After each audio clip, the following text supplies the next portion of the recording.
Good afternoon, ladies and gentlemen. This is a special meeting of the Cuyahoga County Council, April the 5th, 2011. I would appreciate everyone turning off their phones, watches, Blackberries, anything that makes noise. For our moment of meditation this afternoon, I'd like to call on Councilperson Germano. Not yet. Oh, sorry. Pledge of Allegiance first. I'm sorry. I pledge allegiance to the flag of the United States of America and to the republic for which it stands, one nation, under God, indivisible, with liberty and justice for all.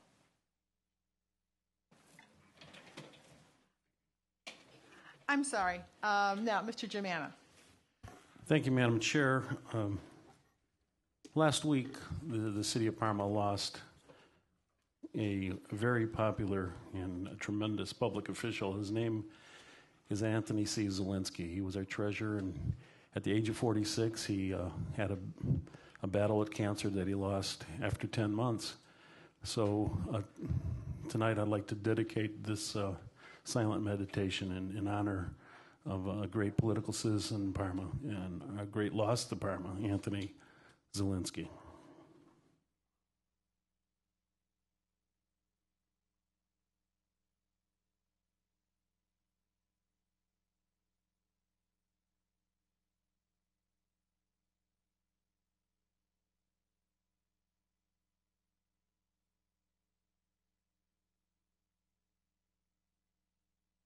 Thank you, Mr. Germano. Madam Clerk, will you call the roll? Yes, Madam President. Ms. Conwell. Here. Mr. Jones. Here. Conley. Here. Mr. Rogers. Here. Here. Greenspan. Here. Mr. Miller. Here. Mr. Brady. Present. Mr. Germana. Here. Mr. Gallagher. Here. And Mr. Schron is absent this evening. You have a quorum. Are we ready to proceed? Did you have a motion, Ms. Simon?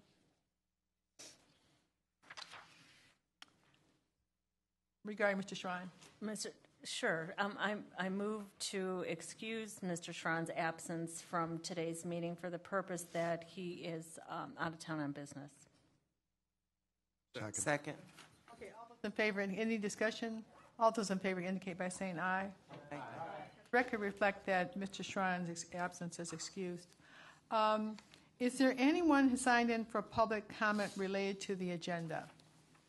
Yes, Madam President. Janice Patterson, and she wishes to speak regarding items number 12 and 17. All right, Ms. Patterson?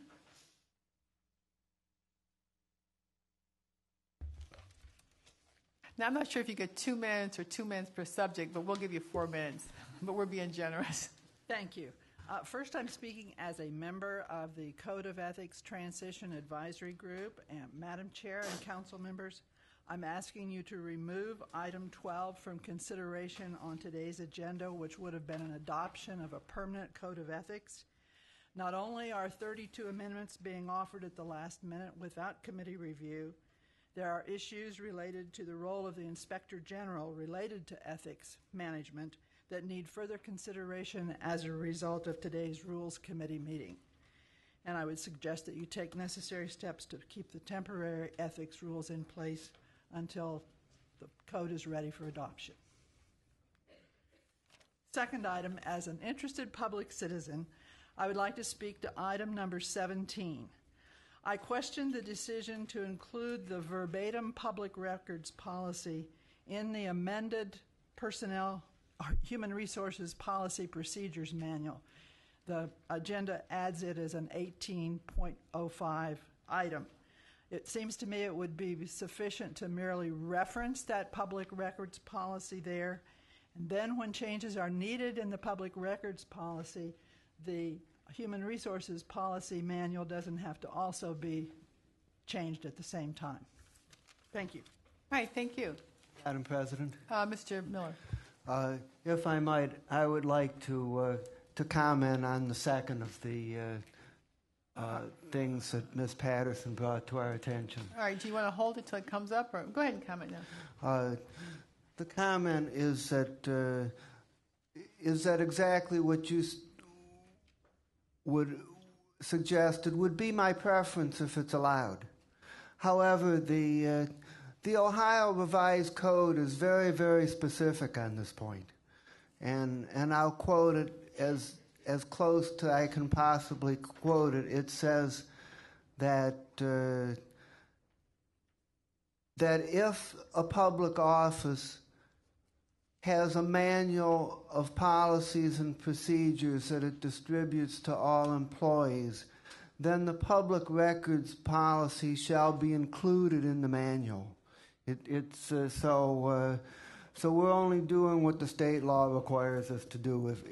If that section were not in the Ohio Revised Code, I would have done it by reference. Thank you. All right, thank you, Mr. Miller. Before we do the approval, I just wanted to make a brief statement regarding the special meeting. As previously indicated, this is a special meeting of the Cuyahoga County Council. A special meeting may be called by the president or by vote of 5 members of council.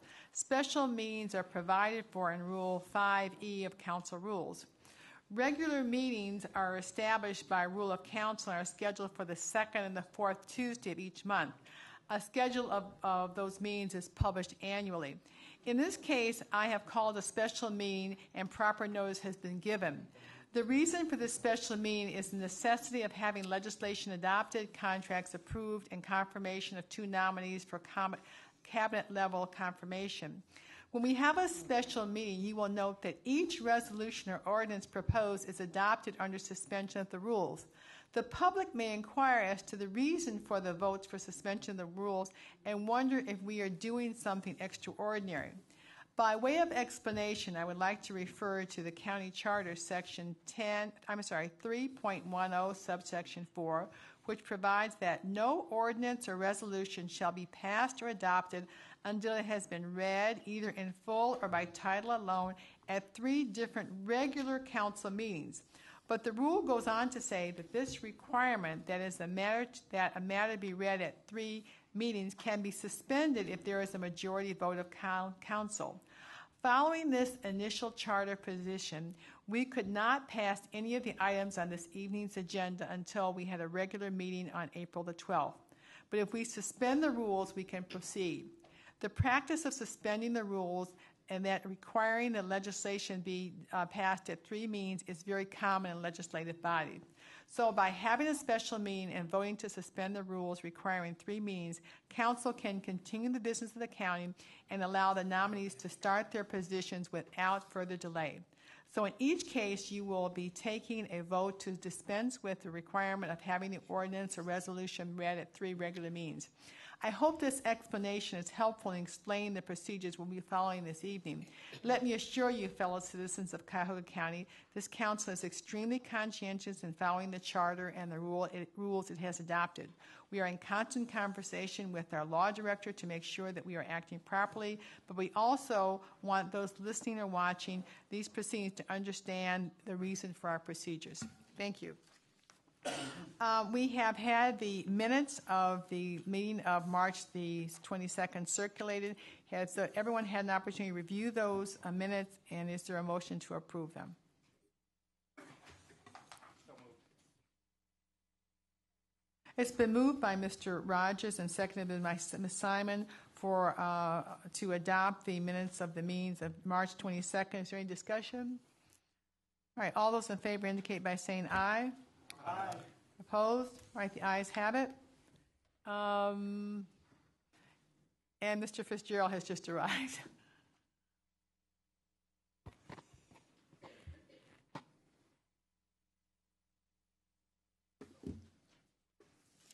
Your timing couldn't have been better.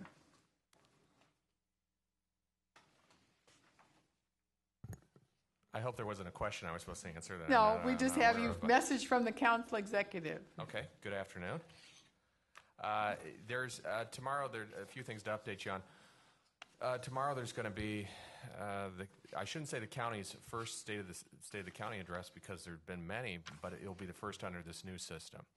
And just as an example of the level of interest that's out there, and the City Club is sponsoring it as they always have before. But in the past, when they used to have this event. There used to be maybe 100, 120 people there, and it's has capacity for 700, which was sold out a few days ago. And that isn't a testament to my oratorical skills. It's because there's a lot of interest in what we're doing.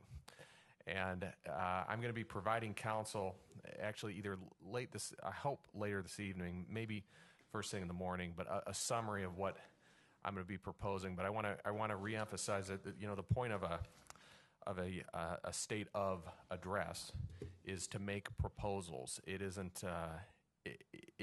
Those proposals are made with the expectation that there will be review and input from council. So I hope council takes it in the sense that it was met.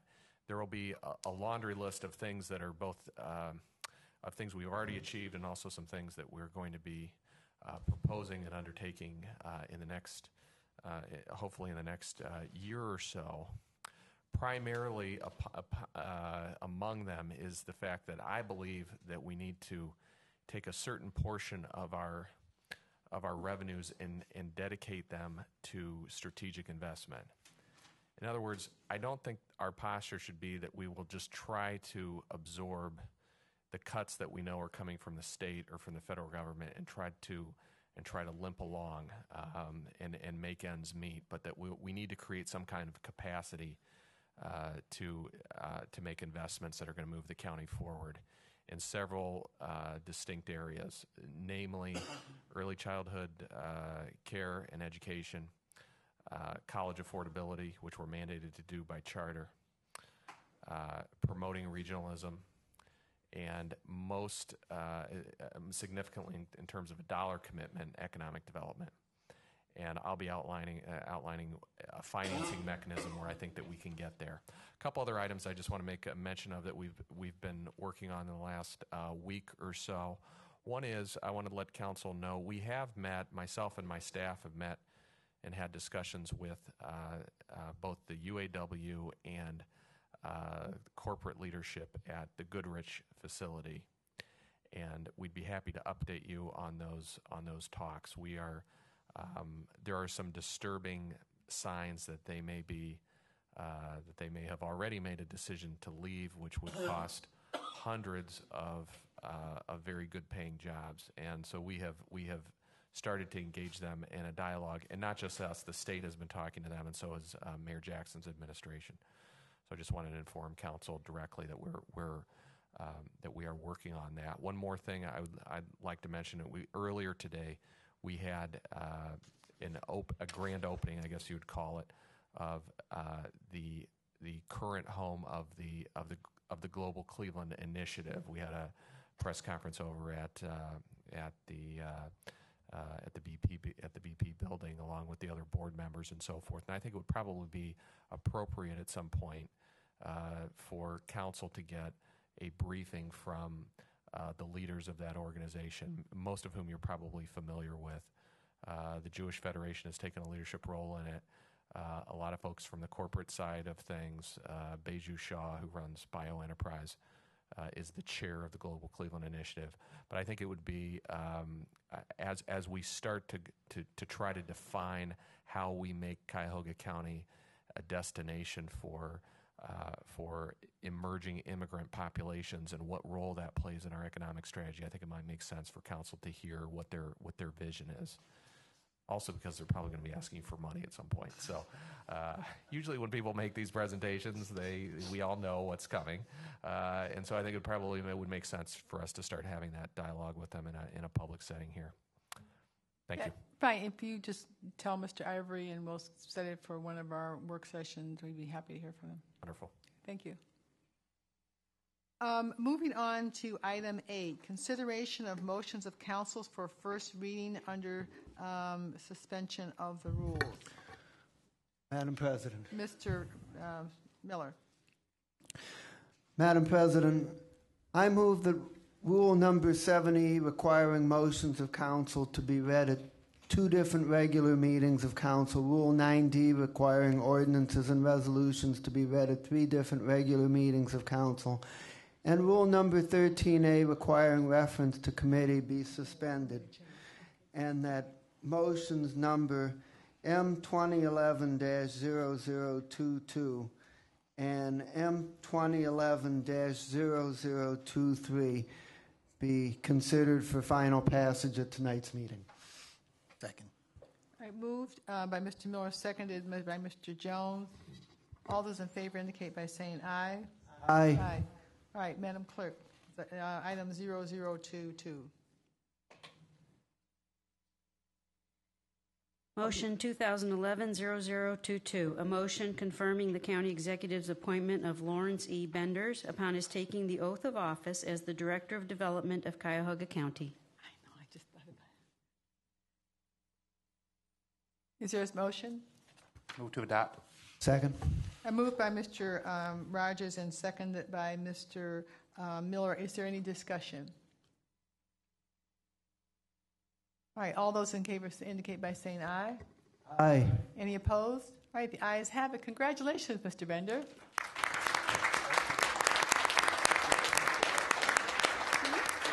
And Mr. Bender, are you going to be sworn in right now?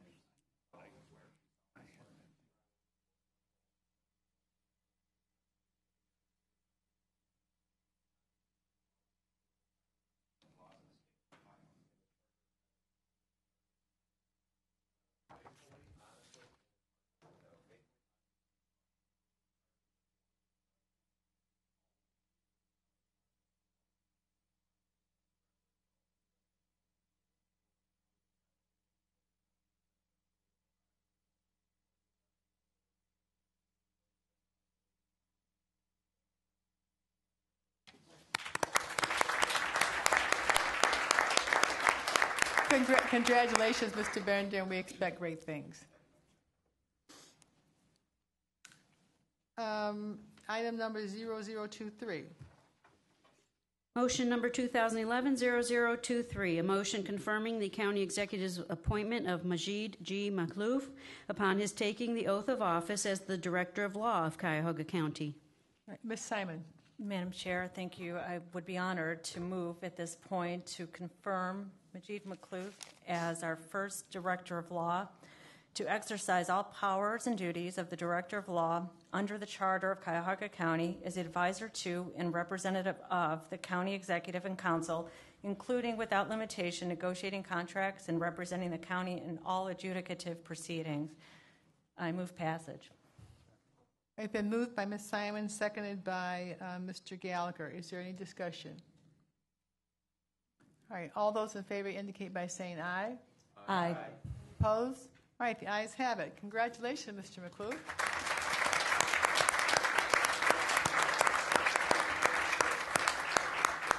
And if you would like to bring your family up with you.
Congratulations, and we understand that the little girls got a special exemption to come out because they go to bed very early. So, All right, congratulations on both of our nominees, and we will be hearing from us, and we look forward to great things from both of you. Thank you very much for your service and dedication to the county. All right, item number 9, consideration of motions of council for first reading and referral to committee under suspension of rules. Madam President, Yes, No. Mr. Miller. no suspension is required to simply introduce and refer them to committee. All right, fine. Madam Clerk. Motion number 2011-0024, a motion confirming the county executive's appointment of individuals to serve on the District 1 Public Works Integrating Committee of Cuyahoga County, Bonita Tewan, Director of Public Works, and Douglas L. Dillon, Cuyahoga County Engineer. All right, that matter we will refer to Human Resources. Motion number 2011-0025, a motion confirming the county executive's appointment of individuals to serve on the Cuyahoga Community College Board of Trustees, David W. Whitehead and Justin Bibb. This matter also referred to the Human Resources Committee. Item number 10, consideration of a resolution of council for first reading adoption under suspension of the rules. Madam President. Mr. Miller. Madam President, I move that Rule 9D requiring ordinances and resolutions be read at 3 different regular meetings of council and Rule 13A requiring reference to committee be suspended, and that resolution number 2011-0135 be considered for final passage at tonight's meeting. Is there a second?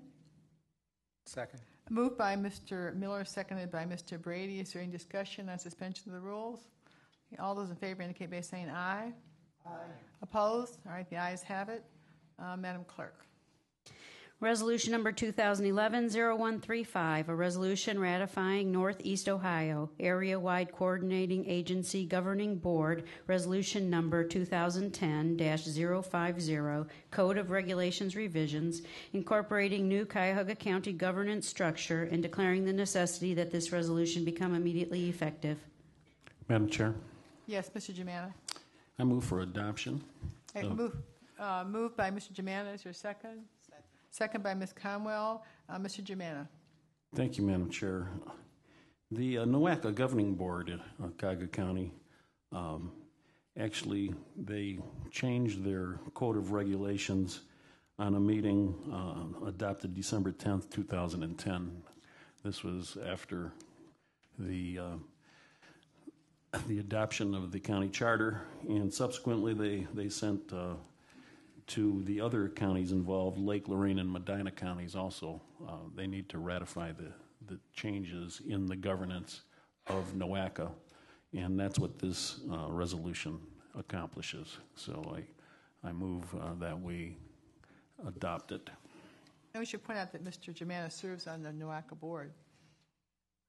Is there any other discussion regarding this? All right, all those in favor indicate by saying aye.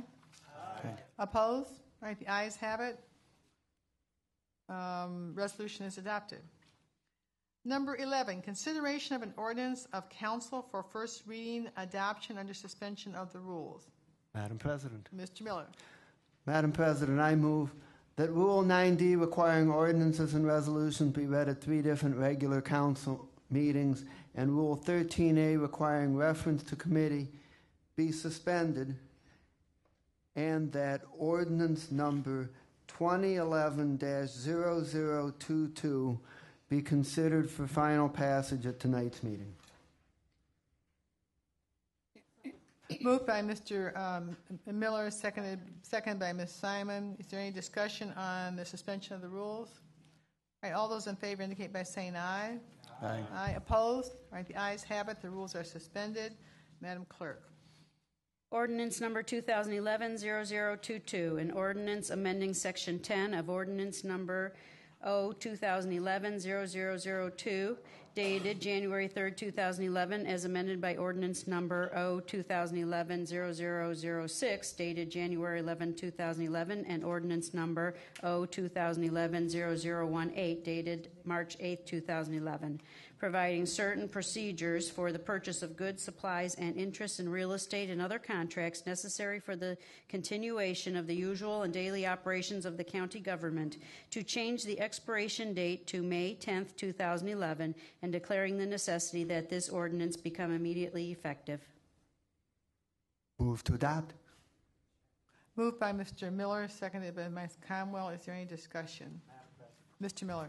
Madam President and my colleagues, the purpose of this ordinance is simply to extend the operation of the interim ordinance that we passed on procurement and contracting as we continue to work on the permanent legislation. We've made very good progress. I've received only 2 suggested amendments for the committee meeting that we're going to have tomorrow in the Public Works Committee. So we may actually be able to beat this new deadline and give a good amount of time to get ready for implementation of the new system. But it gives us some flexibility in case we need to take a little more time. So I ask for approval. Is there any discussion? All right, all those in favor indicate by saying aye. Aye. Aye. Opposed? All right, the ayes have it. The ordinance is adopted. Item 12, consideration of an ordinance of council for third reading under adoption under suspension of the rules. Madam President, before making a motion, I would bring to everybody's attention that normally you would not have to suspend the rules to hear legislation on third reading. However, we're hearing this third reading at a special meeting of council, and the charter language says that it has to be 3 regular meetings of council. And for that reason, I move that Rule 9D, requiring that ordinance and resolutions be read at 3 different regular meetings of council, be suspended, and that ordinance number 2011-0008 be considered for final passage at tonight's meeting. Second. Moved by Mr. Miller, seconded by Mr. Greenspan. Is there any discussion on the suspension of the rules? All right, all those in favor indicate by saying aye. Aye. Opposed? All right, the ayes have it. The rules are suspended. Madam Clerk. Ordinance number 2011-0008, an ordinance adopting a permanent code of ethics and declaring the necessity that this ordinance become immediately effective. Motion to adopt. Is there a second? Second. Moved by Mr. Greenspan, seconded by Mr. Miller. Is there discussion? Yes, Mr. Greenspan. Madam Chair, thank you. I just want to walk down a memory lane with this ordinance. This was one of the original ordinances that we passed on January 3rd, which requires us by charter to create a code of ethics. We, at that meeting, decided to extend for 90 days the current code of ethics for the county. We are now coming upon the termination of that 90-day ordinance, which upon signature would give us till April 10th. The original intent was for us to vote on this on March 22nd, which would have been the last regular council meeting before the April 10th deadline. However, I had asked this council, and council did so oblige, that we wait and not hear it on March 22nd, but at a special meeting today on April 5th, because we sought the opinion, or I should say the direction from the Ohio Ethics Commission. The Ohio Ethics Commission meets about once every 5 weeks. I met with them in February and was unable to provide them at that time with a document that I felt we would, as a body, would feel comfortable in presenting to them for them to review. Their next meeting was March 24th, 2 days after the March 22nd deadline. So I appreciate the time to have this deferred until today. The OEC, the Ohio Ethics Commission, has reviewed the document. Each of you has a copy of their letter. I would just like to read from the letter before we bring discussion and amendments and explain to you where we are in the amendments. At its meeting on March 24, 2011, the Ohio Ethics Commission reviewed the draft copy of the Cuyahoga County Ethics Ordinance that you submitted. This was letters addressed to me. The Commission appreciates the opportunity to review and comment on the ordinance. The Commission commends the Council and your committee for its work on the ordinance and welcomes the opportunity to work with county officials and employees on ethics matters in the future through education, advice, and as needed investigation. I'm going to skip the next paragraph. It has to do with some of their formatting for their comments. Note that some of these sections involve areas outside the Commission's authority. What they're talking about there is our ordinance is divided into 9 articles. Articles 2 through 6 are ORC-related statutes. Article 1 is our preamble, effectively. 7 are the county provisions. 7, 8, 9 are county provisions. So they actually went a little further in not only reviewing the Ohio Revised Code section, but they also reviewed our entire ordinance. They made suggestions, and they're in some of the amendments that we have here. The final paragraph, it is clear that many people in the community have contributed their expertise and experience to producing this ordinance. They should all be commended for their energy, commitment, and service. This, I believe, is the most poignant statement in their letter. This ordinance provides a solid foundation as Council moves forward with restoring and rebuilding integrity and confidence in county governance. And it's signed by the interim executive director of the Ohio Ethics Commission. So I believe it was worth our while to wait for their comments. That is partially what we have before you in the form of amendments. And let me explain to you and explain to the folks here regarding the amendments and how they were put forward. We presented an ethics ordinance. It was presented to council. It was sent to committee for first reading. It came out of committee for second reading on March 8th. So we've had it almost a month. I have asked, and council has been, and staff has been very good in providing proposed amendments for the ordinance. This is a traditional legislative process that amendments be heard on the floor right before passage, and that's what we will be doing today. There are a number of amendments. Most of them, I would say almost all of them, are non-substantive, meaning just clarification or providing a little more detail. The process I would like to go through as we review the amendments, and they're divided up into 2 sections. There's an amendment, and they're called Amendment CC for County Council, and an Amendment OEC for Ohio Ethics Commission, so we're clear as to where they came from. I did receive late last night some further amendments to the County Council's portion, and you should have received a loose copy of those. Those start with CC amendments 12 through 16. If you've received those, right, we're going to start with the insertion of the additional amendments. I want to make sure everybody has them after page 82 in your agenda. Do they have them? They would be loose amendments, 2 pieces of paper. You have them? I don't have them. I'll share mine with you. What I would like to do, and I'll explain each amendment as we go through them, is instead of voting on these individually, either by roll call or by voice vote, what I will do is read it. If someone has an objection to the amendment, we'll hold it aside and address it later. If there are no amendments, Madam President, I think we spoke about this. If there are no adjustments, then we will pass all the amendments without exception.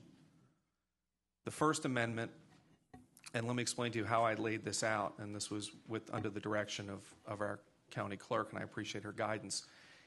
In the amendment, if the words are bold, they are additions.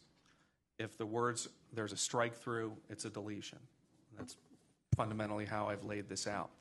So in Amendment CC1, which is Article 4, Section 1, we are adding the reference, see Article 7, Section 28, Cuyahoga County provision for additional conditions. What we're doing here is, so the reader of the ordinance does not believe that the discussion of nepotism or hiring a family stops with this provision. It guides them further into our county provisions, which is Article 7, for further definition. Is there any discussion? Madam Chair, would you like me to lead this portion? Go ahead, proceed. Okay, thank you. Is there any discussion on Amendment CC1? Okay, hearing none. On to CC2. This is under Article 7, Section 1. This is further definition to who is included as a public official or employee, and we have added or board, commission, or agency member. It's on this one. That's the only addition to that to provide greater coverage. Any discussion on CC2? Okay, hearing none, moving on to CC3. CC3, Article 7, Section 1, under definitions, we add a definition for relatives. This was at the request of the Human Resource Manager, or Director, because in the human resource policies, there is a definition, a use of the word relatives, but it's not in our ethics policy, so it's to make the two interchangeable. So we're adding a definition for relatives, and it shall read relatives. The definition for full family and relatives shall be interchangeable. Any discussion? Okay, hearing none. CC4, acknowledgement of a copy of law. This is Article 7, Section 3A. We have added language that would include lobbyists and contractors. We also add language, we have taken out the word or in between re-election and rehire and added or re-registration, whichever is applicable. The reason this is put in is because, according to this ordinance, lobbyists and contractors will have to register annually with the county in order to do business. So this extends that they must also sign on an annual basis that they sign that they've acknowledged a copy of our ethics ordinance. Any discussion on CC4? Hearing none. Moving on to CC5. Once again, this is a further explanation and inclusion of lobbyists and contractors into the actual ethics education and training programs. CC5 is Article 7, Section 4. Once again, adding lobbyists and contractors, taking out the word or in between re-election and rehire, and adding or re-registration, whichever is applicable. It's the same language we just added in CC5. Any comments on? Madam President. Mr. Miller. I would just call our attention to, in the first line, lobbyists should have the T apostrophe S like the other items. So just to correct a typo on that item. Thank you. When Mr. Morales reviews this, he'll correct all the typos and double periods and double commas. Thank you. Any discussion on CC5? Any other discussion? Hearing none. CC6. This is an amendment to Article 7, Section 5. We are correcting it to read and add further clarity that when the acknowledgement is signed, both at the initial acknowledgement of the ethics ordinance and the ethics training, that they also state that they sign an ethics statement indicating that they have read, understood, and agreed to this ordinance. And it also further explains that that signing, that acknowledgement shall reside with the Human Resource Commission. Any discussion on CC6? Hearing none. Moving on to CC7. This actually was a good point that was made by the Transition Advisory Group. We talk about referral to external enforcement, yet the ordinance was silent to that. So this we've always talked about it. This provision actually adds that in. This is a new section in Article 7, Section 23G. Referral for external enforcement when the Inspector General suspects a possible violation or violations of any state, federal, or local law or rule, regulation, or policy. He or she shall notify the appropriate civil, criminal, or administrative agency charged with enforcement of said violation. This puts teeth to the IG's ability to refer outside for external enforcement. Madam President. Mr. Miller.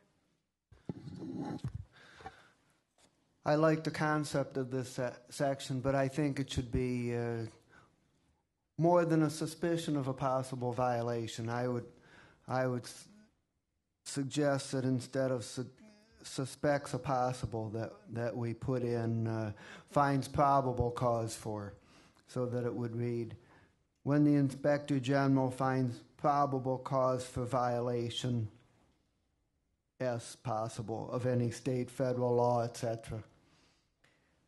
And motion? I would be amenable to that change. If there, do I need a second to? I don't believe I do at this point. I would move it as an amendment to the amendment. All right, do we need to take a vote on that amendment now, or? Yeah, it'd probably be good as Okay. a voice vote. All right, so you want to just read again so we can, I'll read it as the proposed amendment Okay. to the amendment was read. Referral for external enforcement when the Inspector General finds probable cause that a possible violation or violations of any state, federal, or local law or rule, regulation, or policy, he or she shall notify the appropriate civil, criminal, or administrative agencies charged with enforcement of said violation. any discussion on that? Madam President? I'm not sure if it's necessary to add this additional language, and thank you, Councilman Miller. We talked about that in the committee and even suggested at one point clear and convincing evidence. I would feel more comfortable if there was some indication that this probable cause is based upon an investigation and thorough investigation, instead of just throwing out the term, that probable cause is based on something rather than just some tip, and indicate there's probable cause. I would suggest that perhaps that probable cause be based on a thorough investigation before it's turned over, or some indication of an investigation. So am I hearing an amendment to the amendment's Yeah. amendment to add Yes. finds probable cause? Based on, An investigation of the just an investigation of the Based on investigatory findings. okay. Okay. So Madam Chair, Mr. Germain. I'm a little bit concerned about going too far with this because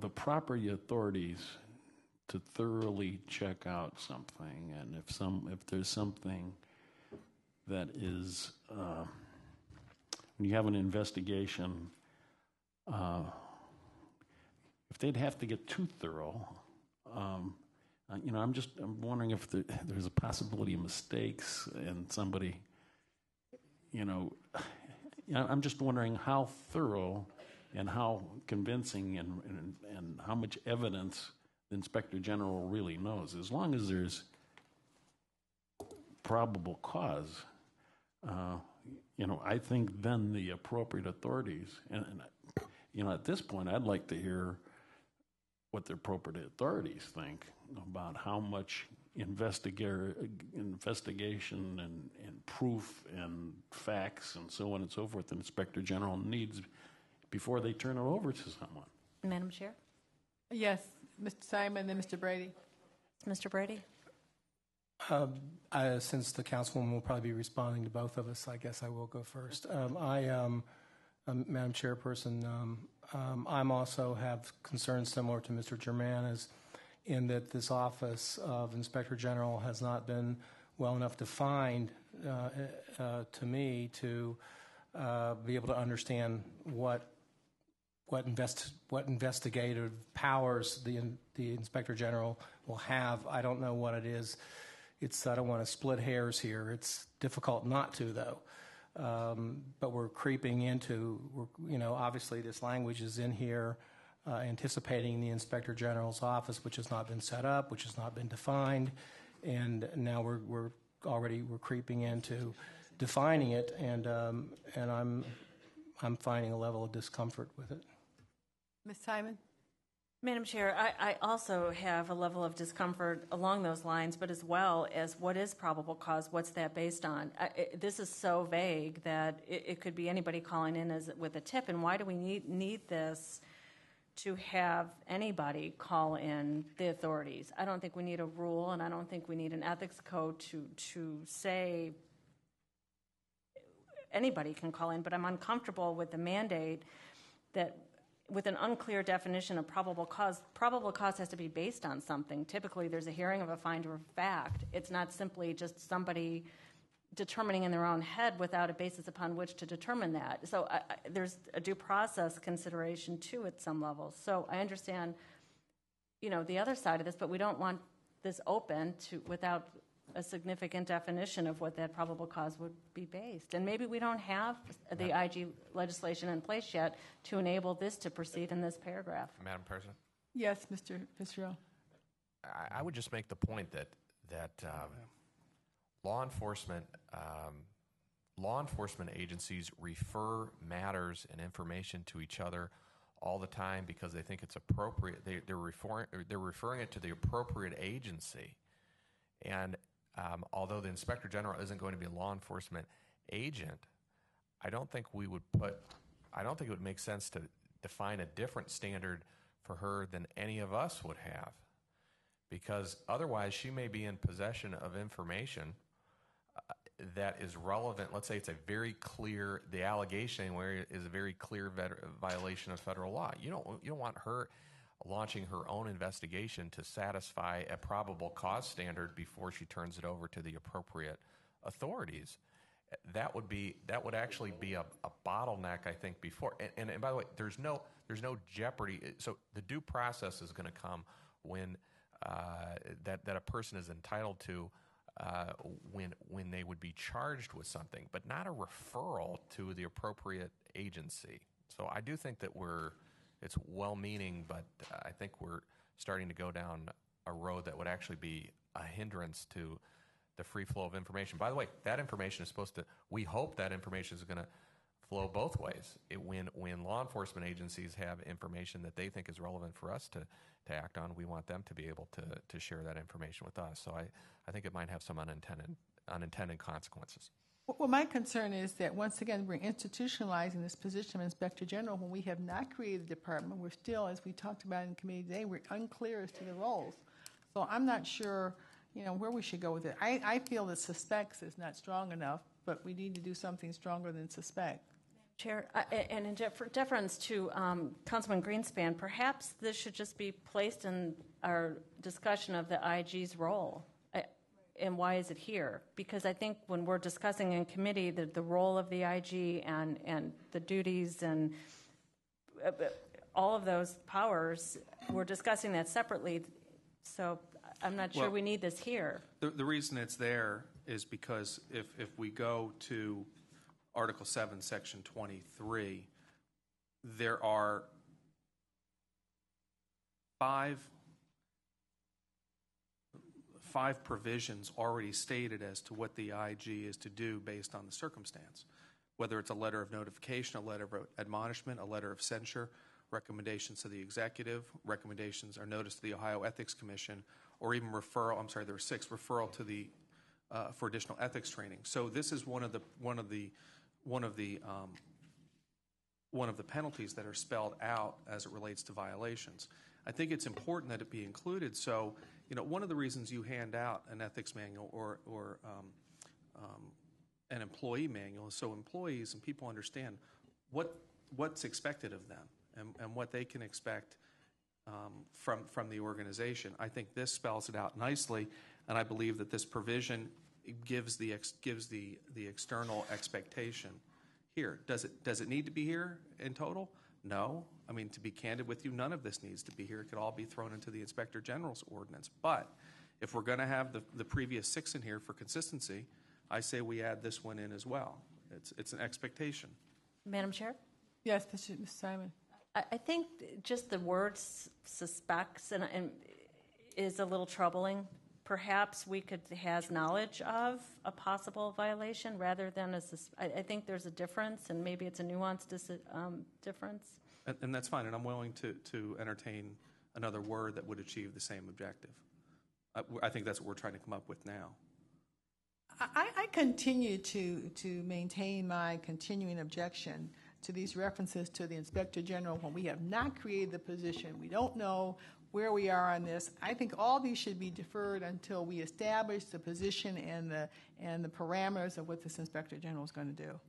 We're mandating in this, for instance, that the Inspector General provides training. We haven't created an ordinance saying this person does training. We don't know what this person is going to do.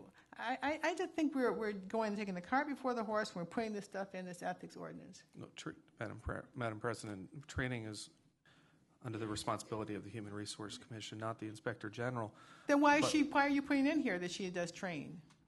I don't see where is that. It says that there's this provision here that says that the contractors have to go to training before the Inspector General. No, I'm sorry. No, they go to training through the normal human resource channels, and they have to. That's Now I got to look through my papers and find it, but I could have sworn I highlighted it today. okay. Mr. Germana. Madam Chair, I think every council member is in favor of having the Inspector General. I mean, the Inspector General is one of the greatest ideas about restoring trust in county government. The fact that we haven't nailed it down exactly, I mean, we should confirm that we want an Inspector General. If we change this wording that the Inspector General shall refer possible violations of any state, federal, or local law, just make it that. The title of this is Referral for External Enforcement. The Inspector General shall refer possible violations of any state. That's good enough. And then if we want to get more defined when we come to the section, and we always can come back and amend this. But I think we should keep it in there because, hey, we're confirming we want an Inspector General here, and we're going to figure that out. What comes first, the chicken or the egg? Well, we want the egg here, the Inspector General. So let's just move on. The Inspector General shall refer possible violations. That's my.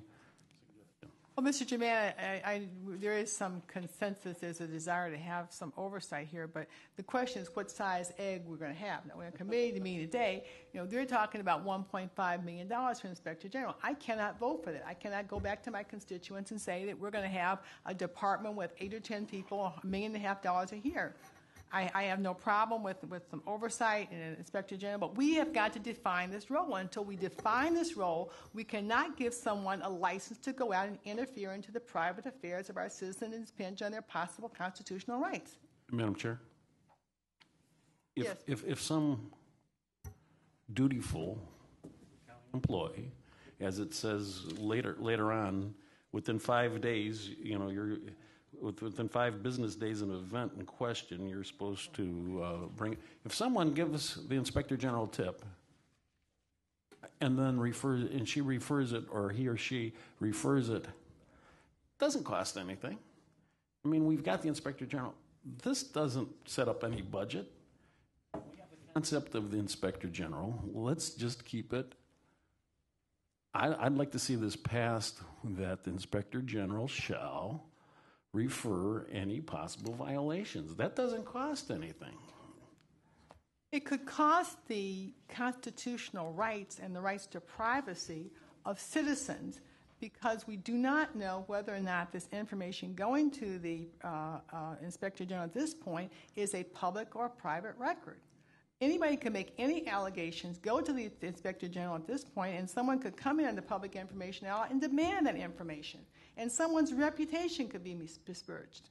I have real concerns about this. We have got to set up this department. The council has an obligation to establish departments. Until we do that, I think that we are just going off. We just have someone that we have no control over. And we are here to look out for the rights of our citizens. Now, I think, Mr. Greenspan, you can either withdraw this or let's call the roll. Well, Person. Brady? Thank you.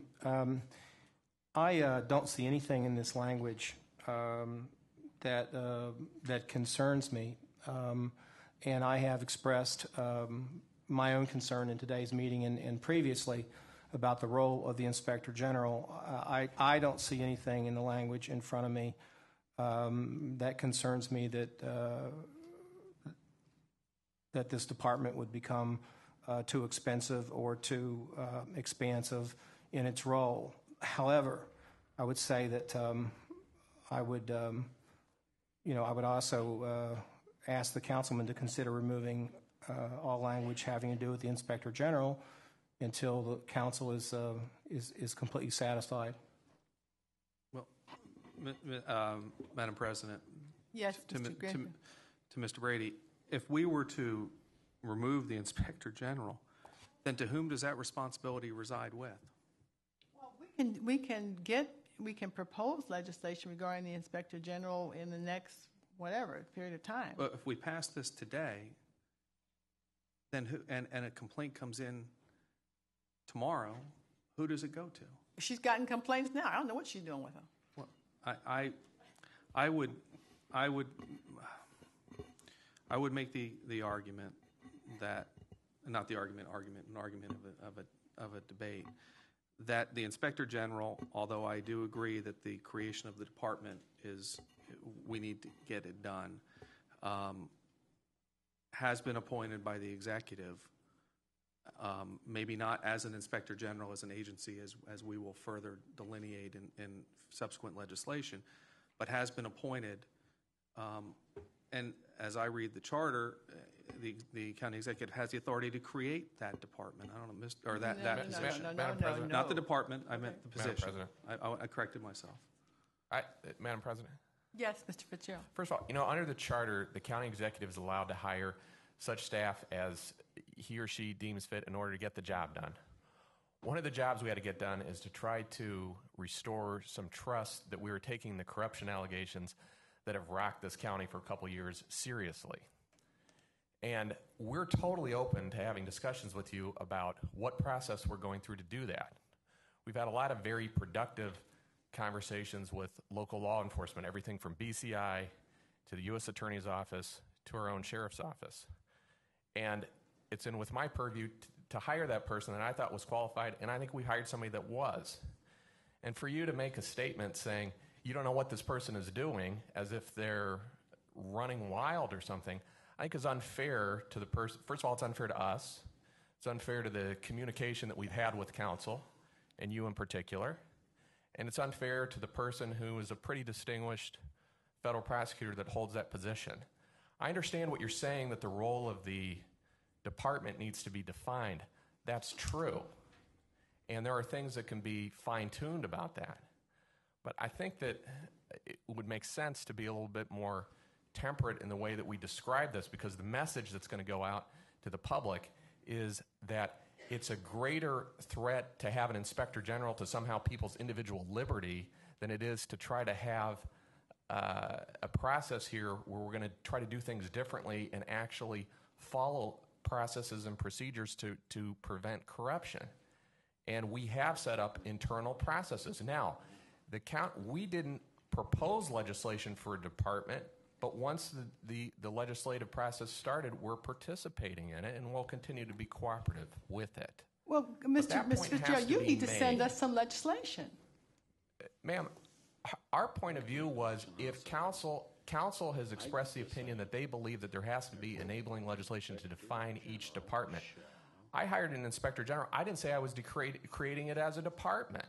Once the council expressed the opinion that they wanted it to be either a department or an agency, we have worked, believe me, for hours and hours and hours. There is probably no person in our administration that has met longer for more hours with council members than the Inspector General.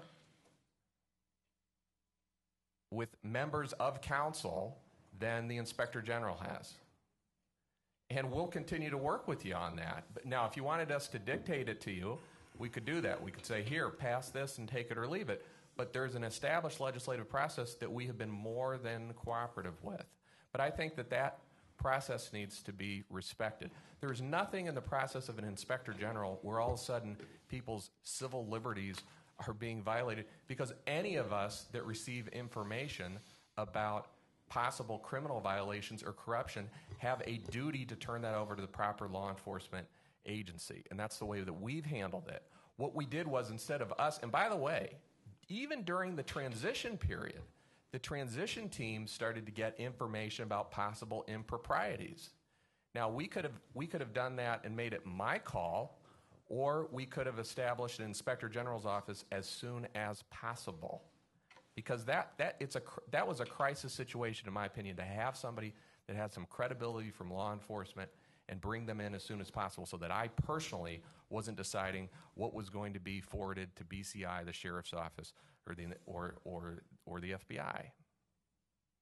But I think I would like there to be some respect for that process as opposed to saying, there's an inspector general, nobody has any idea what she's doing or what she's doing with complaints. That is a dismissive description of a process where we have been trying to deliberate with council about how it's going to be defined from here on out. Well, Mr. Fitzgerald, you have more information about what she does than I do. Mr. Have you Gallagher. asked?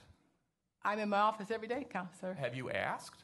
I am in my office every day. Okay, well, if you would like, she has been in front of committees any time that any council person would like to hear about what process we have dealt with up to date in terms of handling disputes or questions. We are more than willing to share that information as long as it's not information that's going to compromise an external investigation. But we are more than happy to provide that information. Mr. Gallagher. Madam Chair, I would like to second Mr. Germano's motion to replace the specs A with shall refer in Article 7, Section 23G. Would you read it again, please? It would read referral for external enforcement when the Inspector General shall refer. Not the when, with the. Madam Chair? Yes. The way I see to get through this, referral and external enforcement. The Inspector General shall refer possible violations. So what we're doing is we're taking out the when and taking out suspects. It's just the Inspector General shall refer possible violations. And I'd Madam second Chair? that. I was going to second that. That's good language. Thank you. Madam President? Mr. Miller. I had a motion on the floor which I will withdraw in favor of Germano's motion. All right. I think I had this, maybe the second. I'll withdraw that. Okay. Can I just, Madam Chair? Yes. This is a good, healthy discussion, and I just want to say in the midst of this, we have our Inspector General, who I just want to say has been doing a really fine job, and I don't want our Inspector General to be in the midst of a policy discussion. I will attest that she's worked really hard no matter what role she's been given, so I just want to say thank you to that. And we just can't forget that this is somebody who's in the middle of this newly created government. There's going to be issues. There's going to be discussion about that role. But I do want to say that I can say personally, I've observed Ms. Bird working extremely hard to try to get her arms around all of the issues that we've all been presented with when we got here. So thank you. All right, thank you. Do, We would need to vote on the amendment. all right. Getting to more discussion, we'll call the roll on the amendment. Or did you want to hold all these to the end, or? We will, but we're going to have to. We have one issue before I answer that question. Mr. Okay. Brady still has an amendment on All right, the I'm table. sorry, Mr. Brady. No, I don't have an amendment on the table. Okay. Did you have discussion? I had a point of discussion, but I think we've sort of gotten past the point of where what I had was on my mind would be helpful. All right. Okay. Madam President, what we'd have to do right now is there's a motion that's been seconded that we would have to vote on the motion to amend, and then I'll continue on with the amendments. All right, call the rolls. Madam President? Yes. Could we have an exact reading of the full language just so we're clear? All right, thank you. Mr. Germano? Madam Chair, this would say referral for external enforcement. The Inspector General shall refer possible violations of any state, federal, or local law or rule, regulation, or policy. He or she shall notify the appropriate civil, criminal, or administrative agencies charged with the enforcement of said violation. So, in fact, all we're doing is we're deleting when. And we put a period after enforcement. Referral of external enforcement period, or is that just a title? Shall refer possible violations. Where do you want the period? Oh, leave the comma? Leave it, Council. All right, never mind, leave the comma. Comma, yeah. Okay. All right, we're good. Call the roll? That was a motion by Mr. Germano with a second by whom? Ms. Simon, did you Simon? second? No, I think Ms. I think Oh, Gallagher did. Gallagher. Gallagher did. Gallagher. Okay, calling the roll. Ms. Conwell? Yes. Mr. Jones? Yes. Ms. Conley? Yes. Mr. Rogers? Yes. Ms. Simon? Yes. Mr. Greenspan? Yes. Mr. Miller? Yes. Mr. Germana? Yes.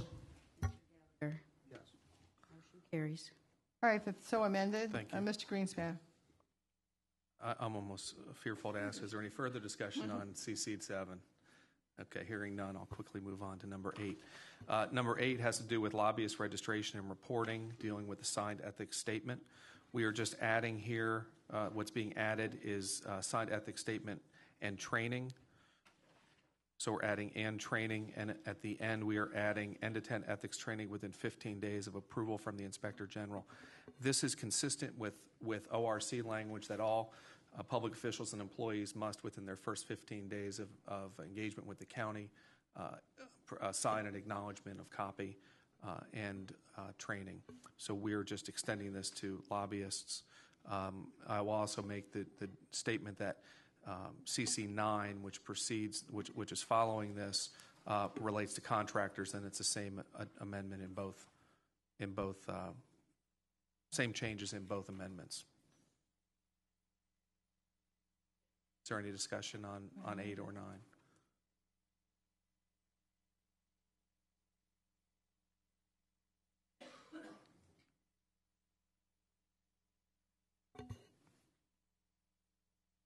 Madam President, while you're reading, can I ask Mr. Greenspan a question? Yes.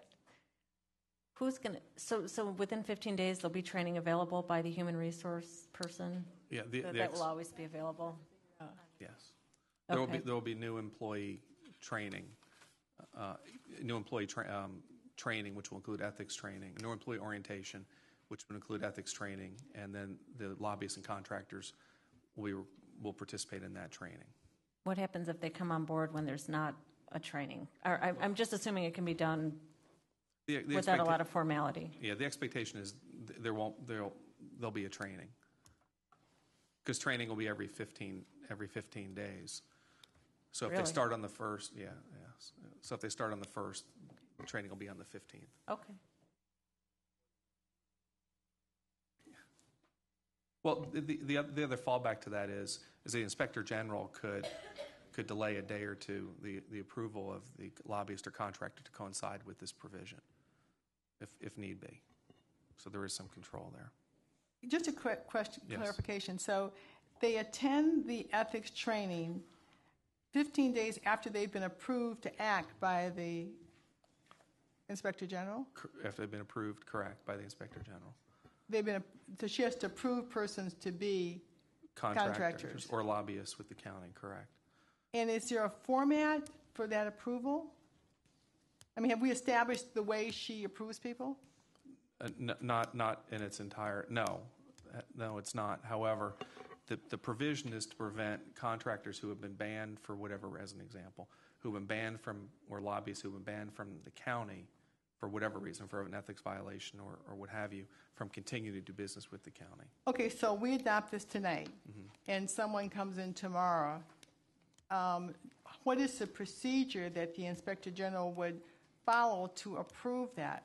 Has that been established? No, that procedure in itself has not been established yet. And So- that will be a procedure through which the IG So there'll would be establish. a lag in this time between, like, we approve this tonight and somebody comes on as a contractor or lobbyist tomorrow until such time as this is set up? I wouldn't necessarily know if there'd be a lag, but the defined procedure itself will need to be created. But, you know, as you know, within any startup venture, oftentimes, you know, this type of scenario will present itself.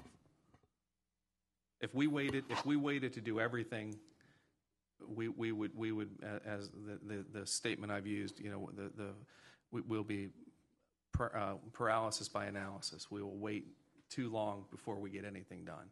Oh, okay, I'm just curious because, like I said, what happens to people that sign on like tomorrow? I mean, we just, whenever we get the procedure in place, then we approve it and they do the training. Right.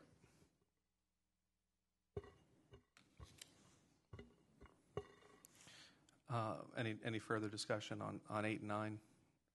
Number 10, 10 was an item that actually was, this is a current county policy, ethics policy, that is included in the current procedures that we've adopted, but it was in the HR, its only point of reference was in the policies and procedures manual from the Human Resource Department. What we've done, and we'll see later in number 17 on the agenda, is we have basically taken the reference to the ethics, specific references to the ethics ordinance out of the HR policies and procedures and done a C reference to this ordinance. So this would have fallen out had we not done that. So this is current county policy now. We're just moving it over into the ethics ordinance from the HR manual. There is no change to this.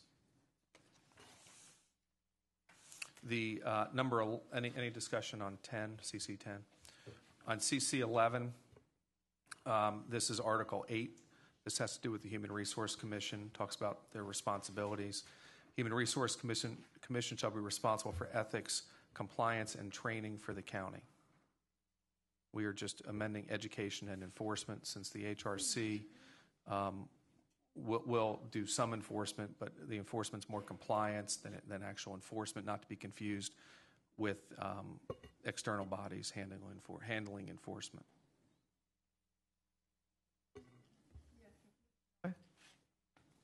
Madam President, I have two items in regard to number CC11. The first is that if you look on page 90, under Amendment OEC 21, it's almost the same, except that it adds the words pertaining to this ordinance.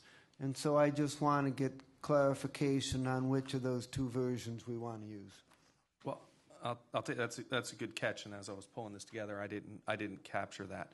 What I would recommend is that we remove CC 11 and go with OEC 21, since 21 is language from the Ohio Ethics Commission. Say it again. So Councilmember Miller is correct. OEC 21 expands on CC 11. I apologize, I did not catch that in my review. So what I would recommend is going with the OEC's recommendation and removing CC 11. They're right there. Okay. So we'll need a motion to remove. I'll make a motion to remove CC 11. All right, any discussion on that? All right, all those in favor indicate by saying aye. Aye. CC 11 is removed. Okay. Madam Yes. President, I do have one other item in relation to this section, and do you want me to bring it up now, or do you want me to bring it up when we get to OEC 21? If it's related, makes sense, go ahead. Okay. What it is that that I have an amendment that I would like to propose and to pass out. And what it does is that it specifies what the HRC's specific duties are in relation to these requirements, that it be responsible for compliance and training. We have various things that are supposed to be done in various places in the ordinance, but it doesn't specify what the HRC is supposed to do. And so I would like to pass this out. This is new. I don't have.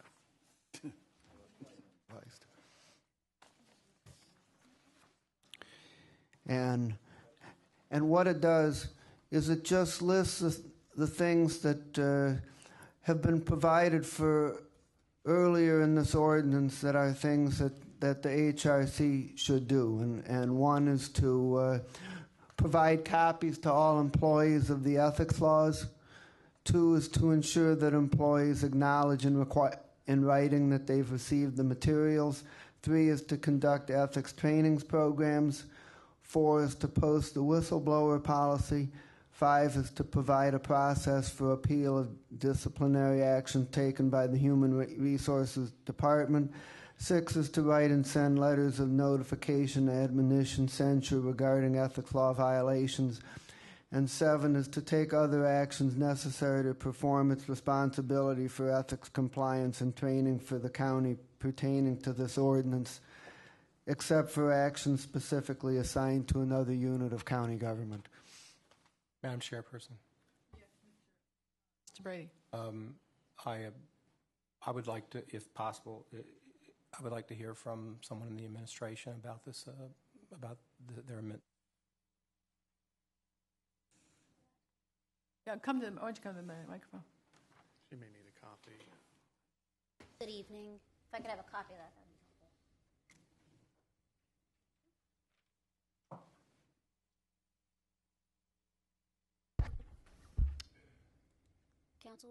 helpful.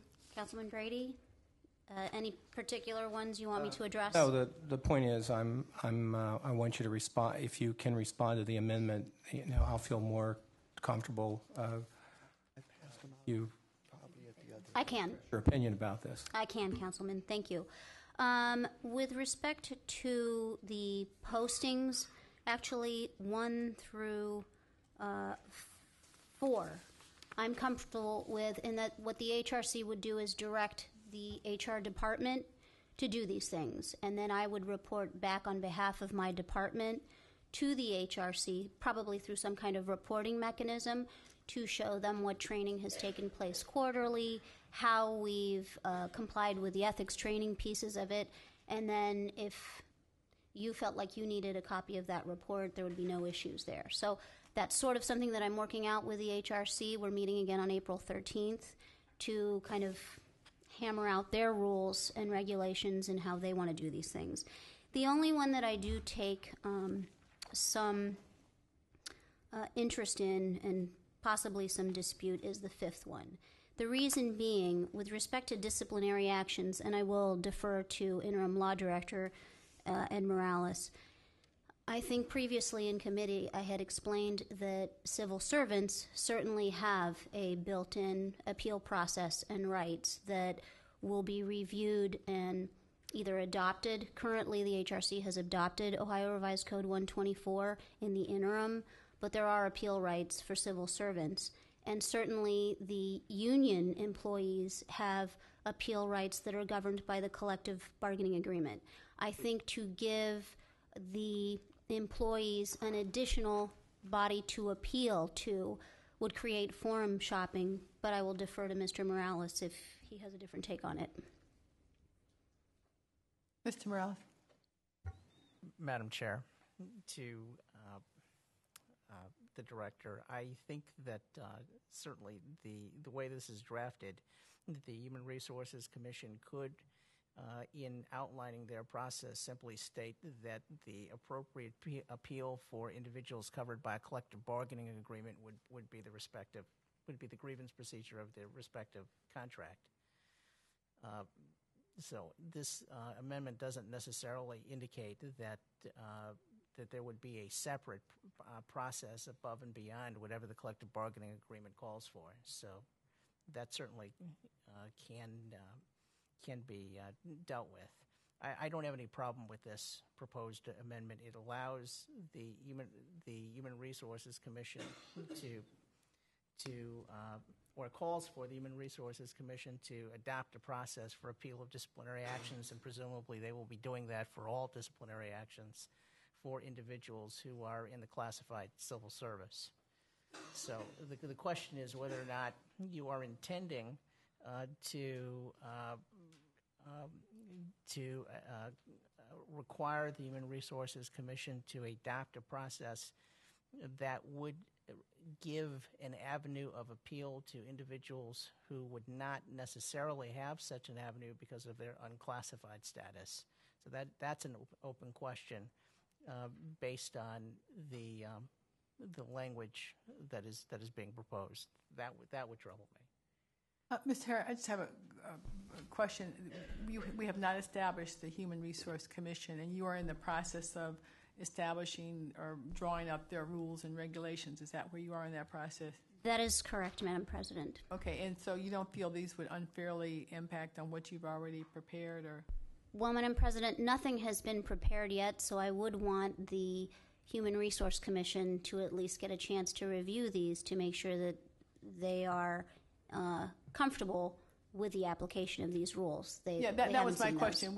Once again, we're like taking the cart before the horse. We're creating rules, and we don't know exactly what their process is going to be. Right. I have not seen any rules yet. They have not even begun drafting those rules. Madam Chair, may I? Yes, Mr. Morales. I would add that I don't think that there's a need for this amendment in light of the fact that the charter requires that the Human Resources Commission adopt policies and procedures in regard to things like discipline for the fair imposition of discipline, and also calls for the review of disciplinary actions that would normally be reviewable through the processes called for under the law. So the Human Resources Commission will now be responsible for reviewing appeals of disciplinary actions that had been reviewable by the State Personnel Board of Review. And to the extent that the charter already calls for such a process, I see this as being duplicative and unnecessary. That's why I asked the question. It seems to me if perhaps the sponsor would take into consideration the what's been discussed here by the director. Madam Chair, to the law director. Yes. It appears that I think that we need to spell out the ethics-related duties of the Human Resources Commission more so than the one line that's in Section 1.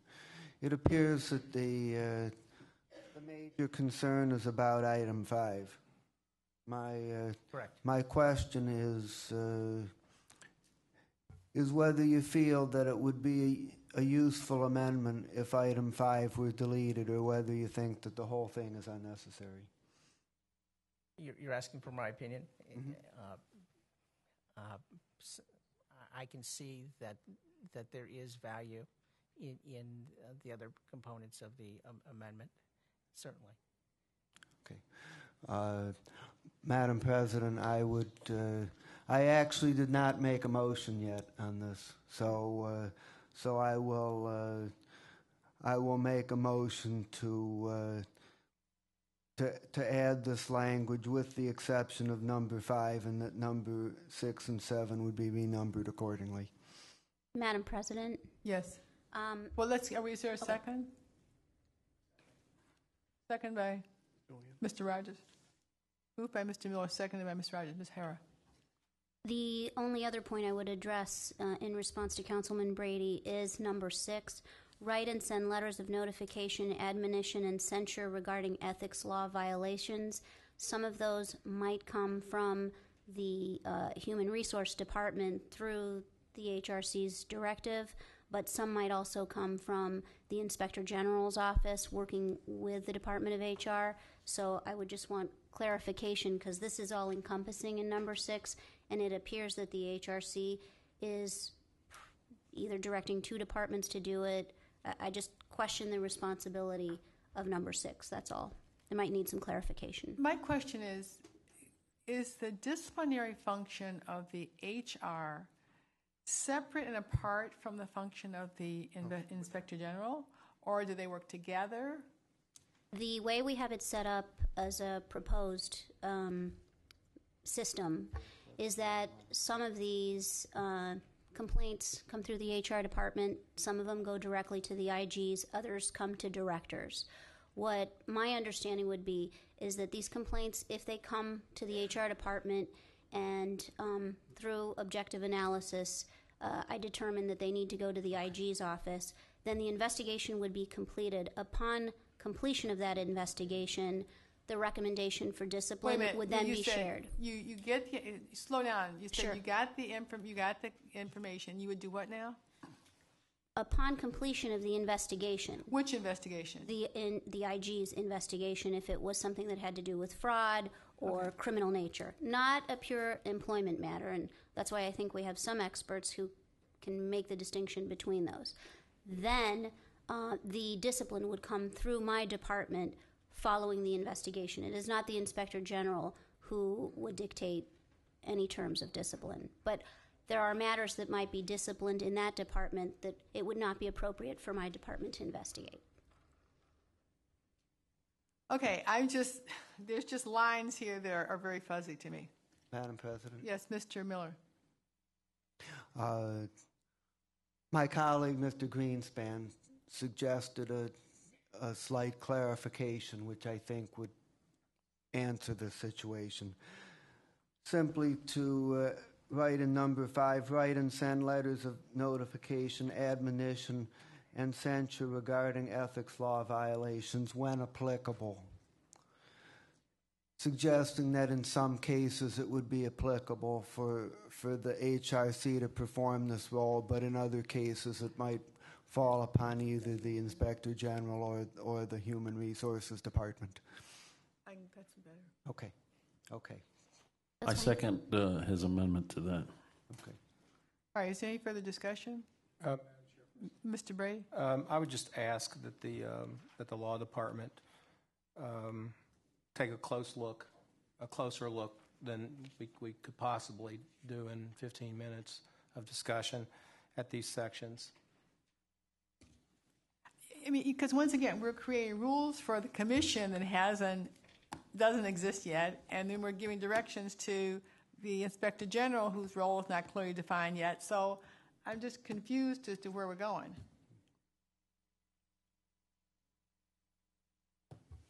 All right, Mr. Greenspan? Okay. All right, well, no, we need to call We need to vote on call this a vote. Is there any more discussion? All right, Madam Clerk, will you call the roll? Roll call vote for this? Oh, can we do it by voice vote? All right, all those in favor indicate by saying aye. Aye. Opposed? All right, the ayes have it. Great, thank you. Madam President, I would like to direct Council, before we hit the OEC amendments, the 2-page loose leaf documents that are not included in the bound version. Dale, you and I will share these. These are actually Councilmember Simon's amendments, so take that as you may. In CC 12, as it's written here, there's the addition of, in the first sentence, just provided the monetary value, which is consistent with anything of value as defined in the definitions, to say anything of value of $75 or more, consistent with the anything of value definition that's already provided in Article 7, Section 1. Any discussion on that? Okay, hearing none. Moving on to 13, the acknowledgement of initial and annual ethics training and education, Article 7, Section 5. We're adding here to the current language, and I'll read the whole thing. The public official or employee shall acknowledge the receipt of materials and attendance at all programs and classes in writing, and submit the acknowledgement of initial and annual ethics training, education and training to the Human Resource Commission. So we're just adding that. Any discussion? Okay, hearing none. Moving on to number 14. On number 14, we're just, Councilmember Simon brought to my attention that there very well may have been an inconsistency in timing between a reasonable period of time and 5 days. So we just moved the within 5 days of the event in question to the beginning of the sentence and removed a reasonable period of time. So the new provision would read, within 5 business days of the event in question, all public officials or employees shall report a violation of this ordinance to which they have knowledge to the Inspector General. Any discussion? Hearing none. Moving on to number 15. This may be the only one, admittedly, that there might be further discussion. The rest from the OEC are primarily wordsmithing. This has to do with penalty, and this has to do with secondary employment. The penalty under secondary employment. If secondary employment is ruled to be a conflict of interest, the covered person shall either terminate that employment or face dismissal from county service in compliance with the existing personnel practices. If an elected official is engaged in secondary employment, and that secondary employment presents the appearance of or in fact a conflict of interest, then the elected official shall be precluded from deliberating on matters that impact the conflict of interest. Is there any discussion on this one?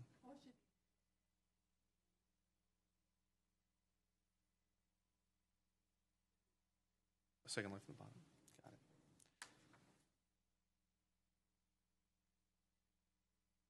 it. Right. Any discussion?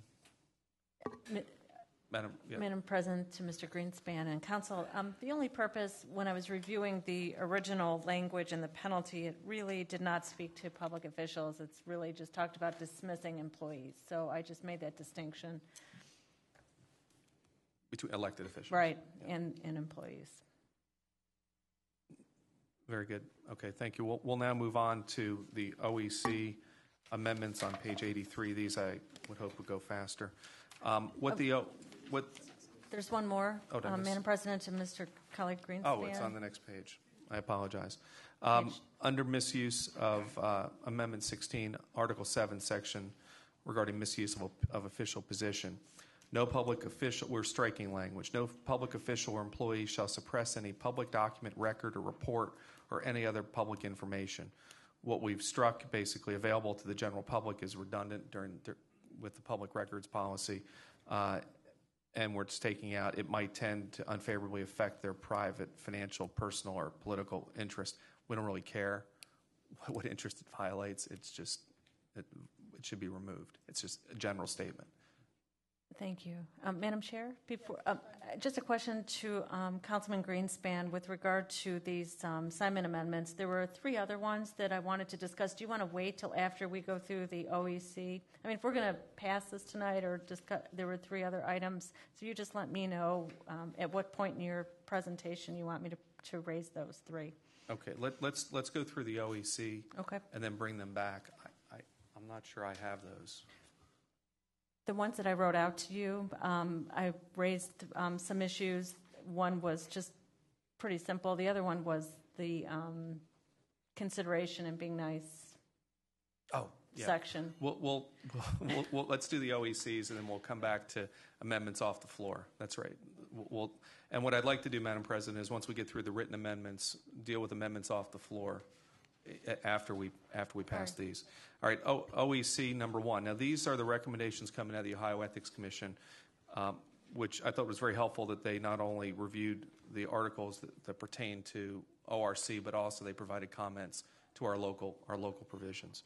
What they recommended in OEC 1 was we remove the word chapter and replace it with ordinance. Since we don't have chapters, this is an ordinance. Any discussion on the replacement of the word chapter with ordinance? Okay, hearing none. Under OEC 2, they suggested that we add soliciting or accepting. They want to add the words or accepting anything of value. Any discussion? Hearing none. Under Article OEC 3, Article 2, Section 7, they just wanted clarification on the title. Receiving giving gifts to public officials and employees, we're striking from prohibited sources. These are their recommendations, how they would like their provisions titled. Hearing no discussion. Number 4, OEC 4. Yes, Mr. Germana. I don't understand what receiving giving gifts means. Title, it's just a title. Yeah, hold on. Let me just look real quick. I see we have, Madam Chair, I see we have receiving gifts from prohibited sources, but then this says receiving giving gifts. Something's missing. Are we only using the highlighted ones? Let me rephrase that. Receiving should not be underlined. It should be a strike through. So giving gifts to public officials and employees. I apologize. Oh, okay. Got it. Thank you. Okay. Thank you. Number 4, this is where they went through and looked at what we did, and they just redacted more information than it's not applicable to us as a county government. Basically, they're saying in Article 2, Section 10, remove the entire paragraph. Any discussion on that? Madam Chair, to Councilman Greenspan. Yes. So what will be left in Section 10? You have paragraph H1 and 2. Let me check. I just want to be What- clear about what will be left there. Yes, what is left is, I wonder if you can see it. If you look in the material that you've been provided, and let me get you a page number here. If you look on page 139 in your package.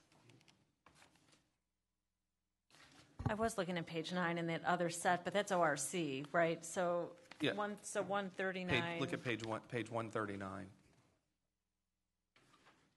Okay, All right, so you see what we're taking out, Yep, which is okay. what they've Thank you. suggested. thanks. Okay. Oh, okay. Any discussion on OEC 4? Hearing none, moving on to OEC 5. Once again, they just want this retitled. Instead of saying, this is Article 2, Section 12, instead of improper compensation hyphen gratuities, representation, influence peddling is a language they would prefer. This is their ORC language, so, okay, no questions or comments. On number 6, OEC 6, they've redacted, they're suggested that we redact a number of items that don't apply to us. And that's what we're doing here, just following their lead. And I grouped this into one, since it's Article 2, Section 12, it's one section. I kept it in one amendment. Once again, this is their recommendation.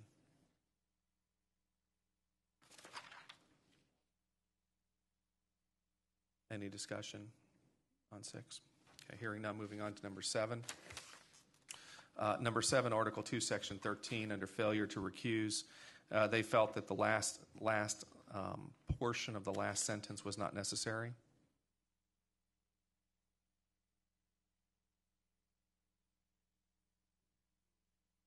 We'll add a period. Thank you, Mr. Miller. Any discussion? Okay, hearing none. OEC 8. What they asked us, these sections, if you look under here, Article 2, Section 13, ORC 102.05, 06, 07, going all the way down, they don't apply to county government. And I had written in here this Ohio Revised Code, ORC section, not applicable to county government. They suggested we say does not contain restrictions applicable to county government. So it's just a wordsmithing amendment that they're proposing. Any comments? Okay, hearing none. Moving on to ORC number 9. Once again, this same thing as we addressed earlier. This is Article 3, Section 1 under definitions. They suggest we remove the word chapter and replace it with ordinance. Any adjustments? No comments? On Section OEC 10, Article 3, Section 1, they said that this section is not applicable to county government. So we're just going to add section not applicable to county government. That was their recommendation. Any discussion? Okay, hearing none, moving on to number 11. Number 11, two adjustments. Number 1, actually, this one was actually a little interesting. They suggested that we move this from Article 6, Section 7 to Article 3. That was their recommendation in order for it to flow more evenly through our document. After the move, they want us to change the word section to ordinance, and they say we don't have a definition for chief legal counsel, so there's no reason for us to include it in our ordinance. Any comments? Okay, hearing none, moving on. This actually should be number 12. The numbering got miscued, so I apologize. We're actually deleting Article 4 as it relates to this section. Actually, I'm sorry, this is a repeat of the... Let me verify this real quick, please.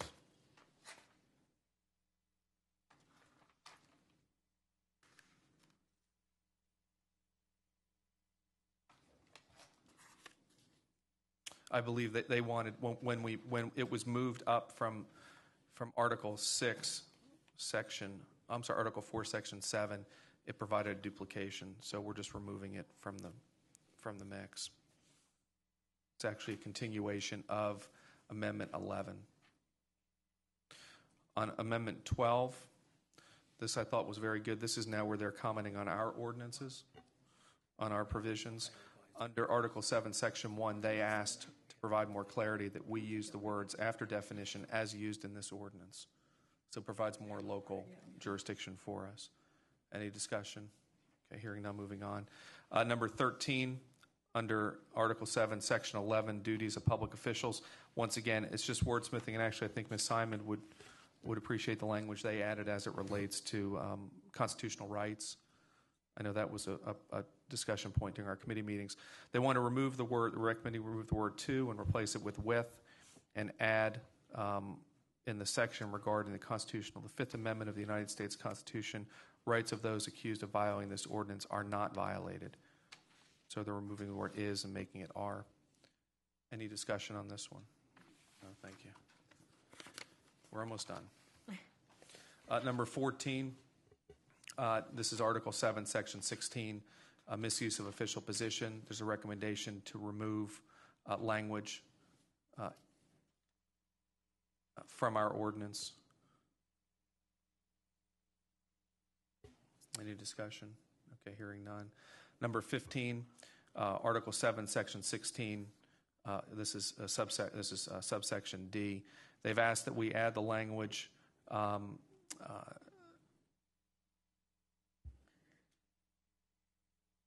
that's written here.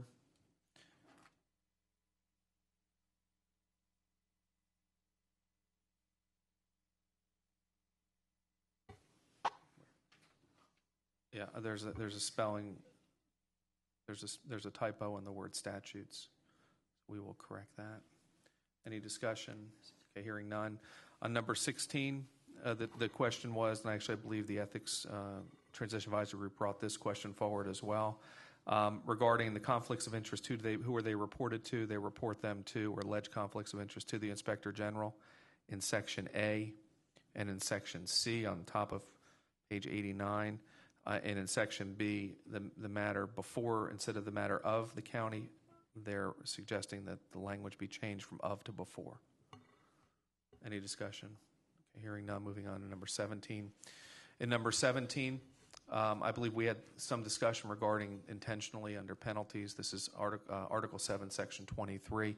They recommend that we remove the word intentionally and replace it with recklessly. And the words provide notice to was changed to consult with. The Inspector General shall consult with the Ohio Ethics Commission. Taking out so appropriate action can be taken, replacing it with to determine whether the matter should be referred to the Ethics Commission. Any discussion? Okay, hearing none, moving on. On number 18, OEC 18, Article 7, Section 26, an interest of one or more public contract, an interest in one or more public contracts of the county or one or more public contract of the county or contracts. They suggested we added the language public contract of the county or. Any discussion?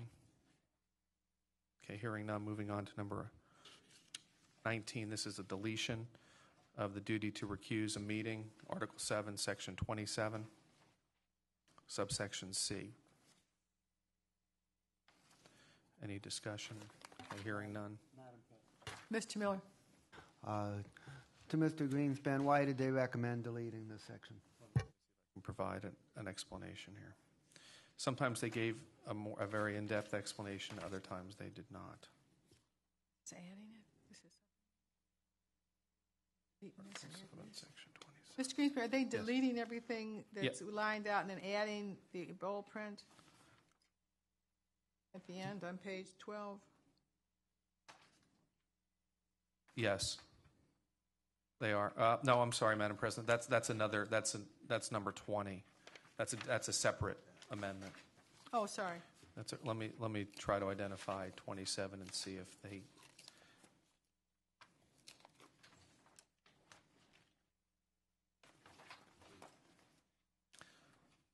what they're saying is that this is part of the revised code 10204D. So they're saying it's already included in the ethics ordinance.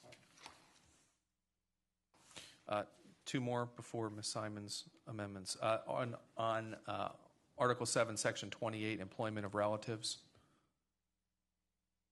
they suggested we remove actually what they've actually made the recommendation that we flip the two paragraphs, and then they've provided additional language in this section.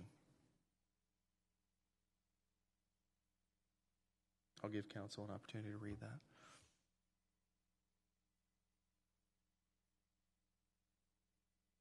Okay. Any comments or questions on 20? Okay, hearing none, moving 21 we actually have already covered previously with the duplication. And those are all the amendments, the written amendments. So I appreciate your indulgence. I believe Ms. this Simon, did you have some additional ones? Well, I'm sorry, Madam President. I thought we would vote on these written amendments, and then we'll come back if that's okay. I've gotten several requests that we take a break in a few minutes. That's okay. Madam President, I'll make a motion to adopt the amendments as amended and as read. Is there a second? Second. I've been moved by Mr. Greenspan, seconded by Mr. Miller. Is there any further discussion? All right, all those in favor indicate by saying aye. Aye. Opposed? All right, the amendments are adopted. Great, thank you. All right, Ms. Simon. Thank you very much, Madam President and Councilman Greenspan, for indulging me for 3 more issues. And this committee's been sitting through this kind of somewhat tedious work for the past 3 months, so join our pain, everybody. Page 22 of just a definition under anything of value. Article 7, Section 1, anything of value, does not include the language that indicates that this anything of value has a cumulative monetary value in excess of $75. So I think that should be consistent with the definition of benefit, which talks about anything of value with that specific qualification. So that's all. Just a consistency with the definition of benefit. Okay. Article 7, Cuyahoga County provisions, the definition of anything of value is void of language saying that it's monetary value of in excess of $75. So I just wanted to add that. Page 113. Thank you. Okay. Page 112. Ms. Simon, where are you proposing that we add that? Next to anything of value, as used in this section, let's see, anything of value should be in parentheses, that same language, having a cumulative monetary value in excess of $75.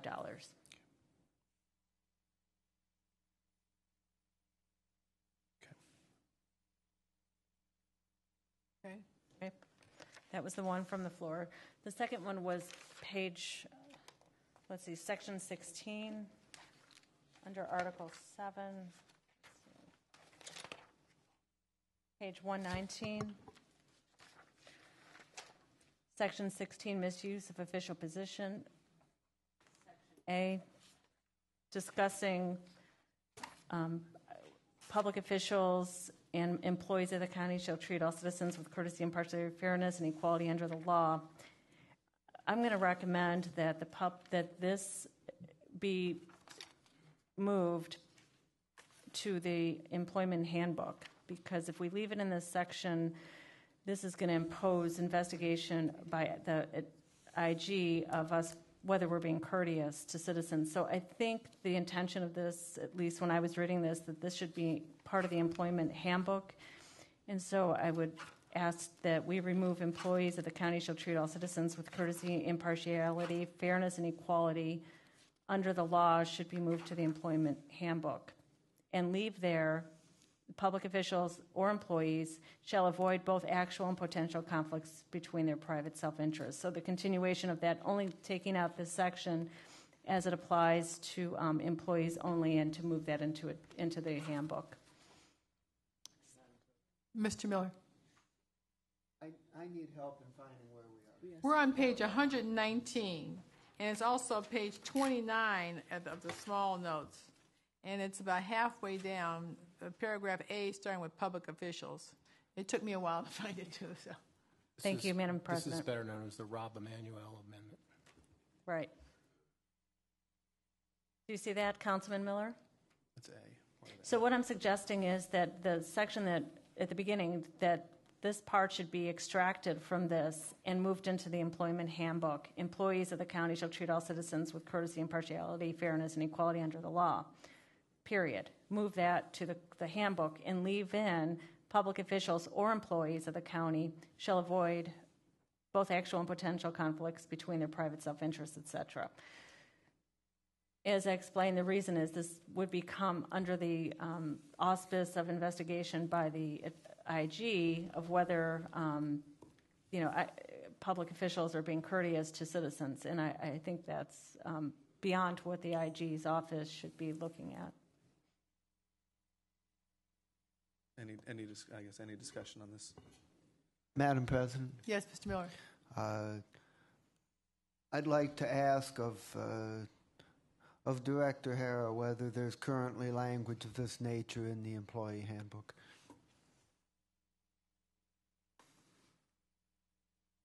Madam President, to Councilman Miller, from memory, I don't know verbatim, but I do believe that there's a policy on employee behavior and conduct. We could add that language as an amendment, but it would require that amendment to be presented tonight. Madam President, I think at this point only the ethics ordinance is before us. So if we did this, we would just delete it from this ordinance with the intent that later this evening, when we get to the HR policy, that then we could consider adding it. Madam Chair.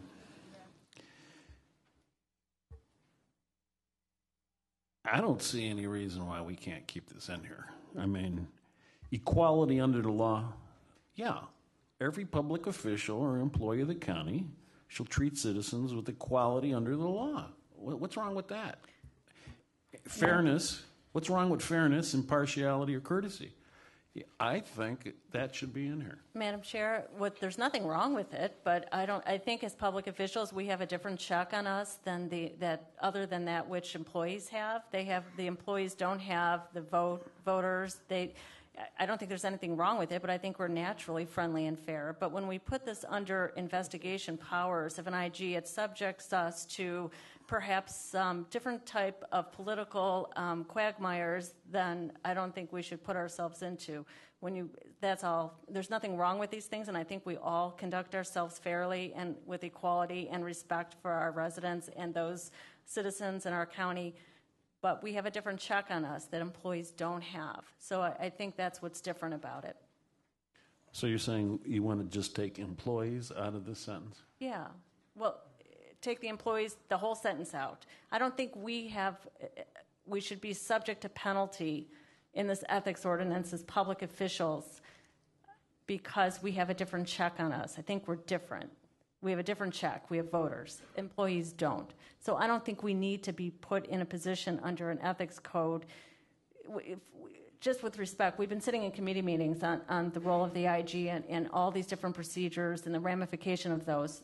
I think what's different is to put public officials in that box because it subjects us to a different kind of political quagmire, I believe. We're Madam just Chair. treated differently. Madam Chair. You know, I'm sorry I haven't had the benefit of all the discussion, and I know I'm so proud of what your committee has done and all the discussions on this, but, you know, we're setting standards here, and I say I don't want to remove the standard. I think public officials and employees shall treat all citizens with courtesy, impartiality, fairness, and equality under the law. Hey, that's what we stand for. This is a new standard. Why would we want to take that out of here?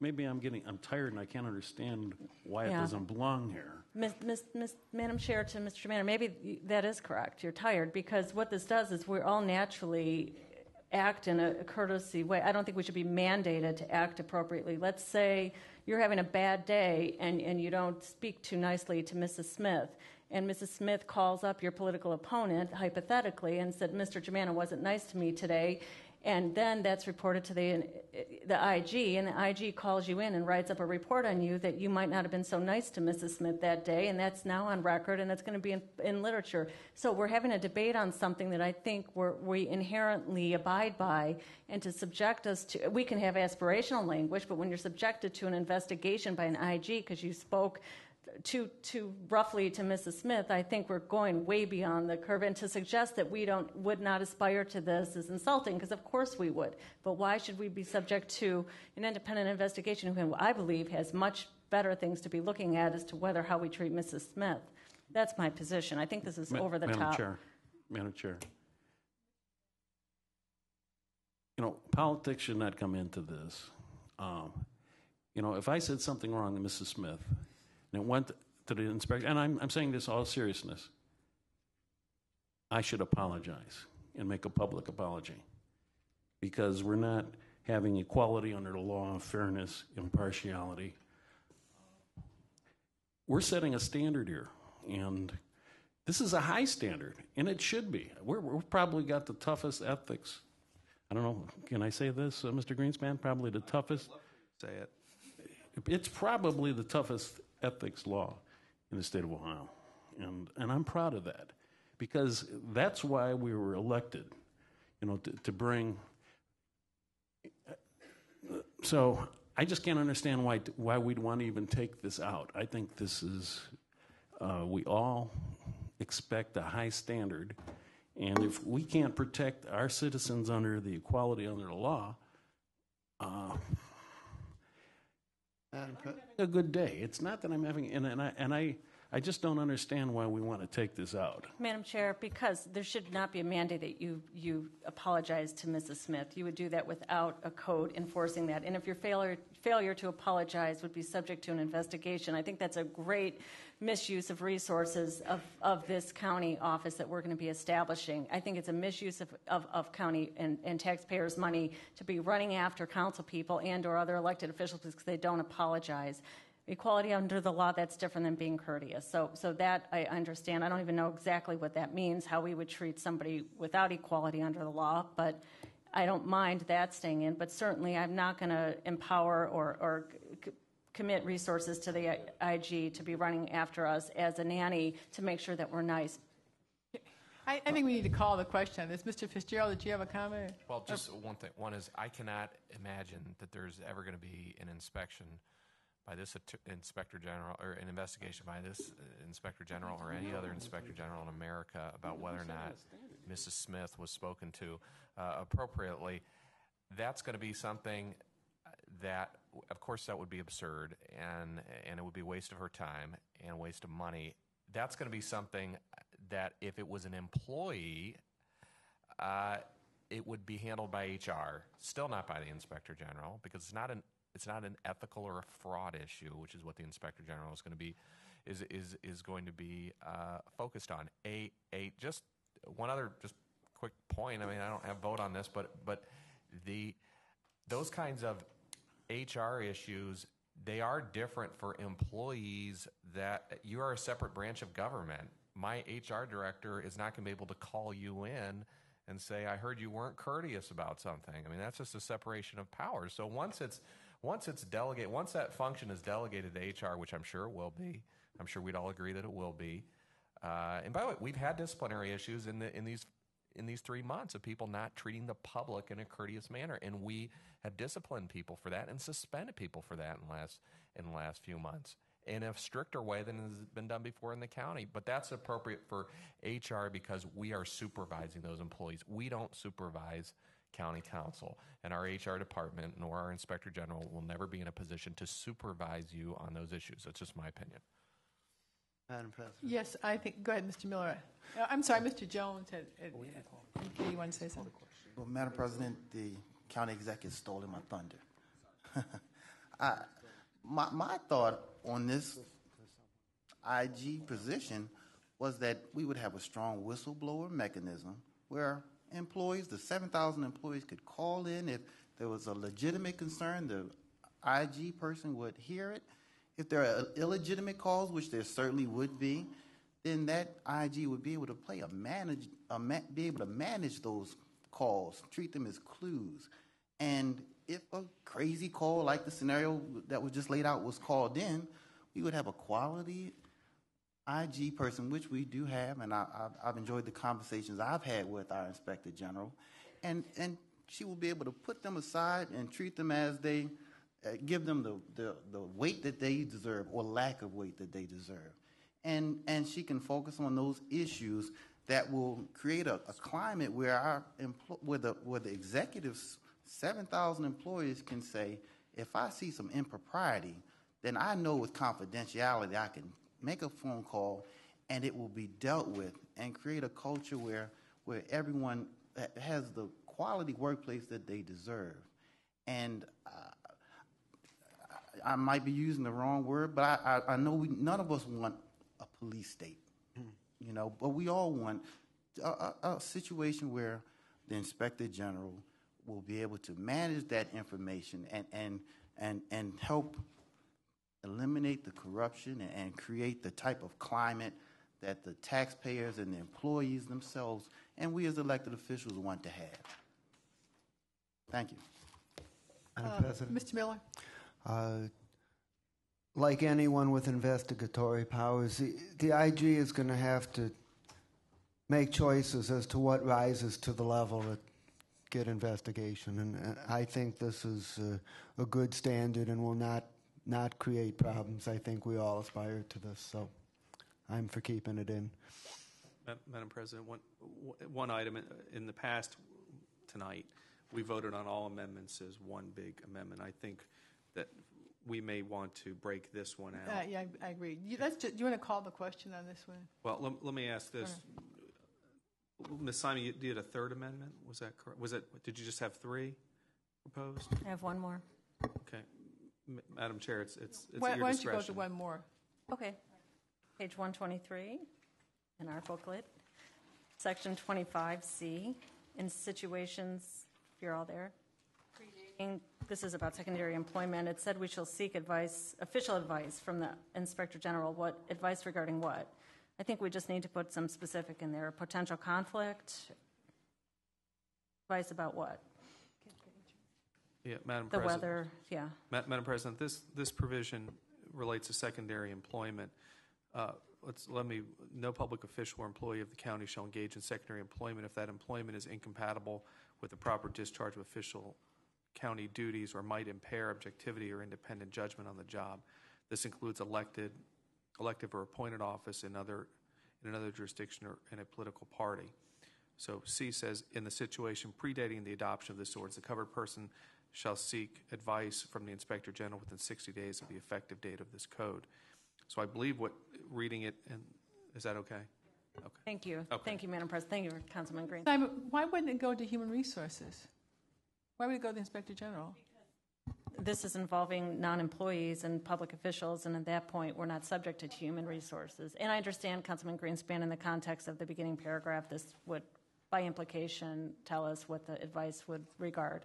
Thank you. Great, thank you. All right, do you have any other amendments? No. All right, so are you withdrawing that one? Yes. Okay. So we have 1, and refresh our recollection on the first one. Definition on page, just a definition of anything of value. All right, is everybody satisfied with that? We need to call a vote on that? We probably just do a roll call vote on that. You were on the anything of value? On these two, since they're going to be voted on independently. So the first one would be a roll call on the anything of value definition should include monetary value in excess of $75. All right, any other readiness? Madam Clerk, recall the roll.